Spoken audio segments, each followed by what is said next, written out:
حضرت ابو بکر صدیق رضی اللہ عنہ نے رسول اللہ صلی اللہ علیہ وسلم کی خدمت میں عرض کیا، مجھے کوئی دعا سکھا دیجئے جو نماز میں بھی مانگا کروں۔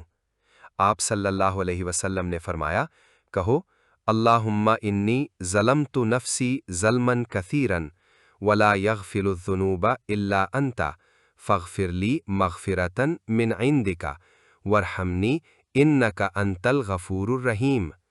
اے اللہ، میں نے اپنی جان پر بہت ظلم کیا اور تو ہی گناہوں کو بخشنے والے ہیں، لہٰذا میری بخشش اور مجھ پر رحمت فرما، بلا شبہ تو بہت بخشنے والے اور بہت مہربان ہے۔